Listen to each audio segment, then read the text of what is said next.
এটা হচ্ছে ডক্টর লি জিনিয়ন কিভাবে বিজনেসটা স্টার্ট করে। কিছু সংখ্যক কর্মচারীদেরকে নিয়ে উনি বিজনেসটা স্টার্ট করে। হ্যাঁ, খুব অগুছালো দেখতেই দেখা যাচ্ছে। প্রথম তার উদ্যোগটা কেমন ছিল। হ্যাঁ, তারপর উনি সাইন্টিফিক্যালি, যেহেতু উনি ব্যক্তিগতভাবে একজন সায়েন্টিস্ট, উনি সাইন্টিফিক্যালি গবেষণা, বিভিন্ন রিসার্চ এন্ড ডেভেলপমেন্ট সেন্টার, হ্যাঁ, ওইখানে গবেষণা করে এবং ওই গবেষণা উনি ক্যালসিয়াম তৈরি করতে ব্যর্থ হন। ব্যর্থ হওয়ার পর হতাশায় বিভ্রান্ত হয়ে যান এখানে। তো অনেকভাবে তিনি হ্যাঁ, ব্যর্থতার কারণে ওনার অনেক টাকা লস হয়ে যায়। তো কিভাবে ঘুরে দাঁড়াবে আসলে ওইটা আমরা এখন দেখবো। উনি তখন ঘুরে দাঁড়ানোর জন্য অনেক চিন্তা ভাবনা করে উনি আবার মাঠে নামে। এই জায়গাটাই আমরা এখন বর্তমানে যে ইন্ডাস্ট্রিয়াল পার্ক আছে এই জায়গাটাই তখন এরকম ছিল। হ্যাঁ, পুরোটা বিস্তারিত এখানে দেওয়া আছে। তারপর উনি বিভিন্ন প্রেসিডেন্ট, বিভিন্ন ইয়াতে গিয়ে, হ্যাঁ, সংবাদ সম্মেলন করেন, বিজনেসটা স্টার্ট করেন, বিজনেসটা প্রেজেন্ট করেন। হ্যাঁ, এভাবে করতে করতে করতে করতে আস্তে আস্তে, হ্যাঁ, বিভিন্ন জায়গা উনি রিপ্রেজেন্ট করেন ওনার বিজনেসটা, কনফারেন্স, বিভিন্ন প্রেসিডেন্টদের সাথে বিভিন্ন দেশে। তো এইভাবে আস্তে আস্তে করতে করতে করতে উনি ঘুরে দাঁড়ান মূলত।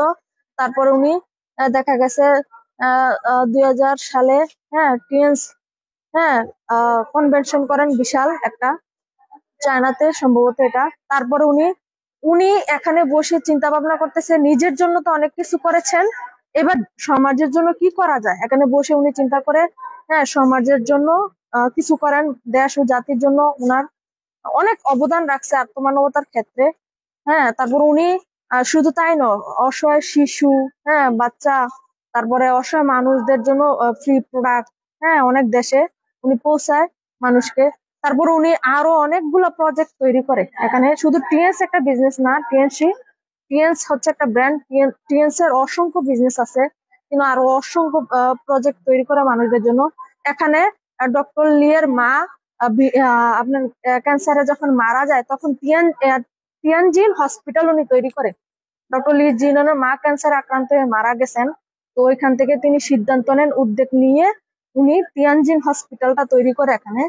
হ্যাঁ, তারপর যদি আমি এখানে বলতে যাই, তিনি আরো অনেক কিছু তৈরি করে, অনেক জায়গায় বিজনেসের দাওয়াত পৌঁছে দেয় মানুষের মাঝে। হ্যাঁ, তারপর যদি এখানে অসংখ্য, আসলে এখানে অসংখ্য মানুষকে উনি আত্মমানবতার ক্ষেত্রে দান করার উদ্দেশ্যে অথবা বিজনেসটা ছড়ানোর মাধ্যমে বিভিন্ন দেশে অনেক এরিয়া ইয়া করে। তারপর যদি বলি, উনি যখন মুভ অন করে বিজনেসটা করার জন্য, তখন